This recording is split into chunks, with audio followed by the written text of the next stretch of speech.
யாக்கோபே, உன்னை சிருஷ்டித்தவரும் இஸ்ரவேலே, உன்னை உருவாக்கினவருமாகிய கர்த்தர்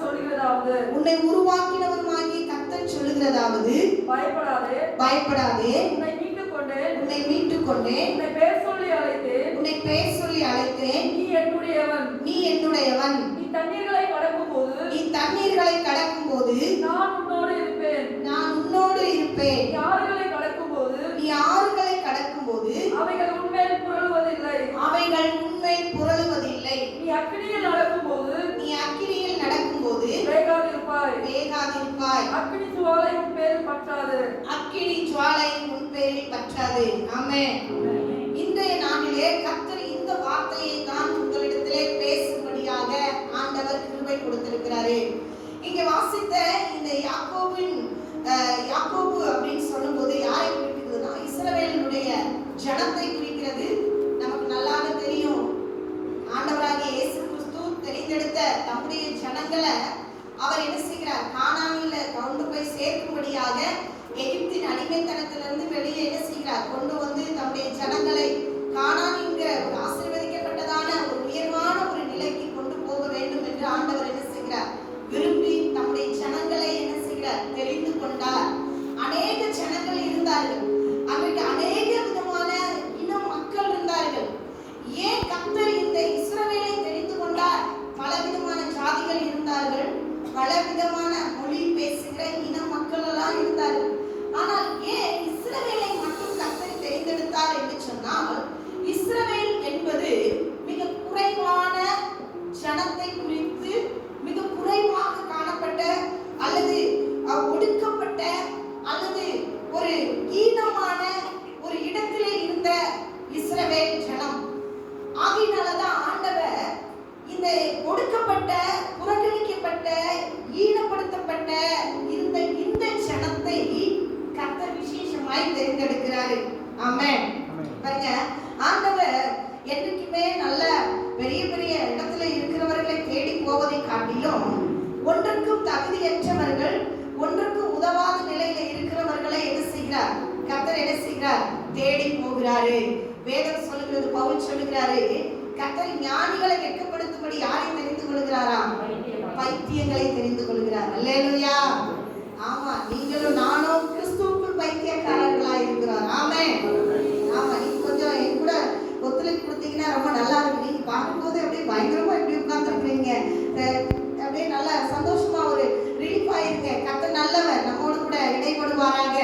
சோ ஆண்டவர் இப்ப யாக்கோபை குறித்து, இஸ்ரவேலை குறித்து அவர் சொல்லுகிற வார்த்தை, யாக்கோபை பத்தி சொல்றார். உன்னை சிருஷ்டித்தவரும், உன்னை உருவாக்கினவரும், உன்னை சிருஷ்டித்தவரும் கர்த்தர் சொல்லுகிறது என்னன்னா, பயப்படாதே, உன்னை என்ன செய்தேன், மீட்டு கொண்டேன், உன்னை பெயர் சொல்லி என்ன செய்திருக்கிறேன், அழைத்திருக்கிறேன். பக்கத்துல இருக்கிறவங்க கையை பிடிச்சு கொஞ்சம் சொல்லுங்க, கர்த்தர் உங்களை பெயர் சொல்லி அழைத்திருக்கிறாரு.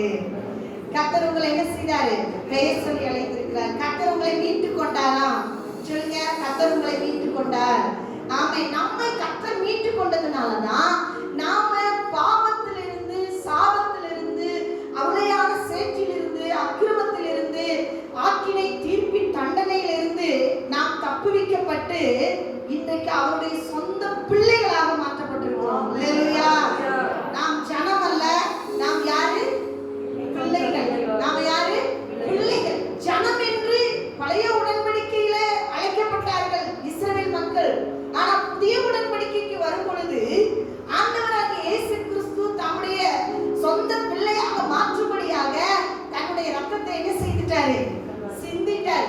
அவர் ரத்தம் சிந்தி நம்மளை விலைக்கரை கொடுத்து மீட்டெடுத்து சொந்த ரத்தத்தினால கழுவுனதுனால நீங்களும் நானும் யாரா மாற்றப்பட்டிருக்கிறோம், பிள்ளைகளாக மாற்றப்பட்டிருக்கிறோம். அப்ப நமக்கு அவர் யாரா இருக்கிறாரு, தகப்பனாக இருக்கிறாரு.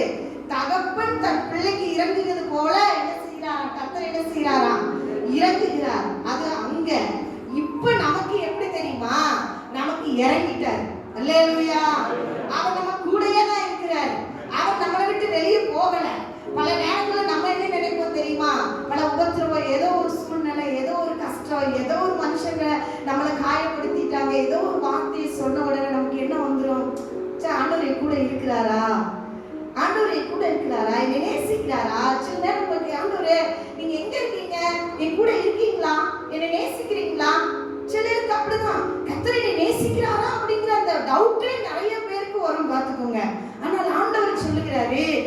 நான் நேசிக்கிறேன் மட்டுமல்ல, உன் கூடயே நான் இருக்கிறேன்.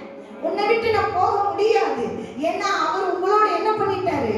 உடன்படிக்கை பண்ணிட்டாரு. அல்லேலூயா.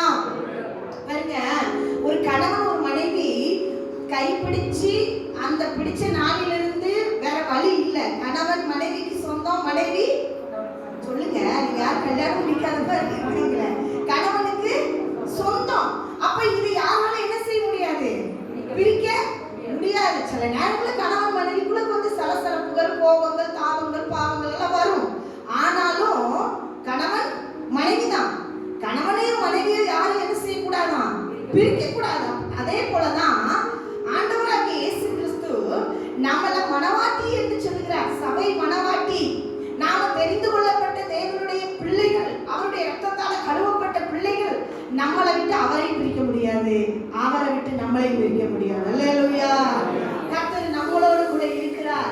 ஆமென், ஸ்தோத்திரம். வேதம் சொல்லுகிறது, ஆண்டவர் சொல்லுகிறார், இஸ்ரவேல் ஜனங்களை குறித்து